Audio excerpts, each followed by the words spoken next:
Welcome to this week's Fowl Friday Tip of the Week, brought to you by HP Outdoors. Here's your hosts, Josh Palm and Dan Harushka.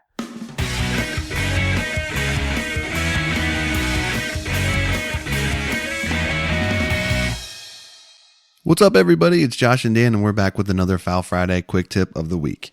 This week, we're talking about the midday flight. So we hear it a lot. Everyone's excited to get out there at the crack of daylight, and all the flight happens within the first 35, 45 minutes of daylight, and then their duck flight seemed to kind of die off. So if you're coming up with these problems and you're finding yourself in this position, we got some tips for you to help you get through that. The first thing that I'm going to recommend for you is if you're seeing the morning flight stop at a particular point in the morning and you're planning to sit it out through the rest of the day, your best bet is to pick up your spread and relocate. Relocate to an area where you think the ducks might be going, because obviously you're not seeing them where you're at that time. So that might mean a more secluded hideaway pothole or something like that. Or conversely, it might be in an open water environment, something that's, outside of, the easily accessible shorelines that a lot of guys are hunting. Another thing that you want to keep in mind, once you get into these situations and you're sitting through those slower periods of the day, you really have to focus and stay alert, because you're going to more than likely see a lot of singles and your kind of pairs and sort of your straggler ducks that are kind of seem like they're lost and they're just kind of out on their own. You shouldn't expect to see a lot of large flights depending on the particular situation that you're hunting. So keep an eye out for those singles and pairs.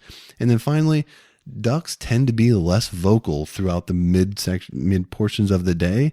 So the best thing to do is probably just put your calls away and let your decoys in your, in the strategies that you use there as you're calling, metaphorically calling to the ducks, not actually, running your duck call hot throughout the middle of the day, because it's not natural and that's not what ducks are typically doing.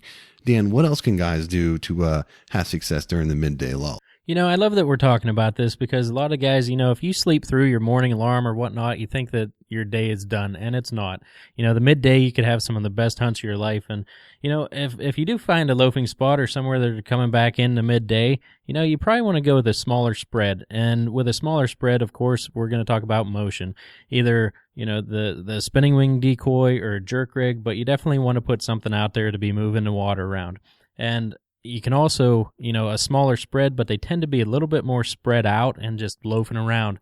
If it is super windy, look for something such as, flooded timber or a shallow creek, close to cover. They might like something like that. And don't be afraid to put out some shore decoys. If you're hunting puddlers, they tend to rest on dry land if you're in, depending which area you're in, but something to look forward to.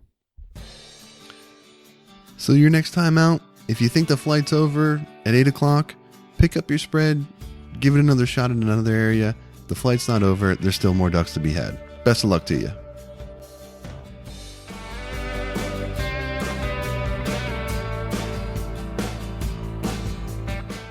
Looking for more waterfowl hunting tips and techniques? Visit hpoutdoors.com or subscribe to the HP Outdoors Waterfowl podcast on iTunes.